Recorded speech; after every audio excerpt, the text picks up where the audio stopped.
someone who knows firsthand and all too well the importance of saving lives one person at a time.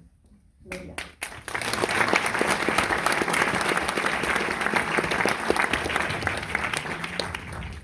Thank you, Florence. It humbles me to be on stage with someone like you and in front of all these amazing Holocaust survivors in the year of the 25th anniversary of the Rwandan genocide against Tutsi. But I'm not going to talk to you about the horrors of the genocide.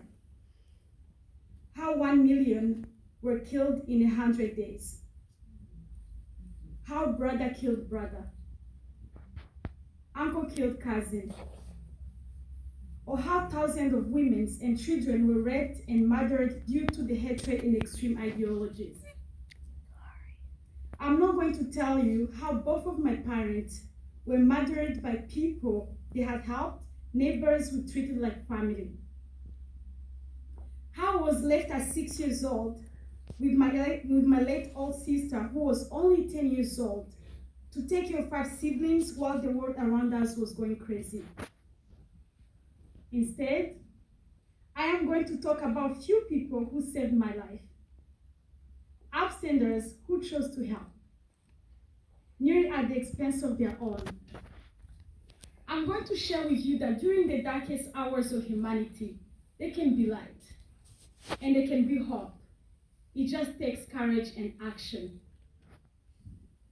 The first person who saved me was Mr. Damas Gisimba.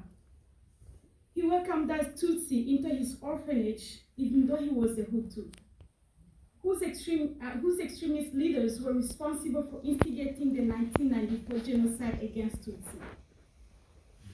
This put a target on his back immediately, but he didn't care. He was an Upstander. He stood up and brought us into a safe, wholesome place when the much easier path for him would be to turn a blind eye. Instead, he stood up for all that is right and good in humanity. He stood up for me and every other orphan. He saved approximately 400. Multiple times he was threatened to be killed because of the people he hid.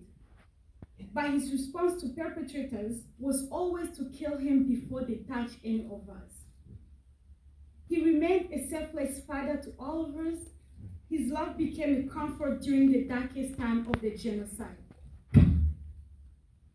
I would like to sincerely thank Mr. Damas Gisimba for lighting an eternal candle in my heart of love and hope. Another person that many of you might know because he once spoke at the museum is Carl Wilkins, a missionary preacher from the United States who was the only American who chose to remain in Rwanda after the genocide began to help us during the awful time. I will never forget the day I met Mr. Wilkins. I was very young, only 6, so I don't remember details. But I remember being in a huddle in the orphanage and hearing that the perpetrators were surrounding the orphanage ready to murder us. And I remember thinking, I am going to die. My brothers and sisters, we are all going to die. All of a sudden, this American hero threw his body down on the upstairs and physically blocked the perpetrators from entering and killing us all. He first dared to save a stranger like me. I can never thank Mr. Wilkins enough for saving us. Because of him, I lived. He is the reason I am able to be here with you today. Now I have been called to be an Upstander myself. First, as a mother to my three children, of whom Gary and Terry Caveira struggled with me to be here.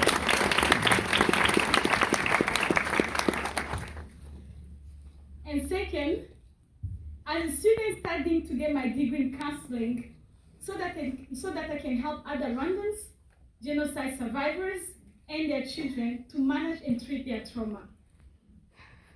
I have founded a non-profit organization called Beyond the Veil to help Rwandans to see beyond their circumstances with a different lens.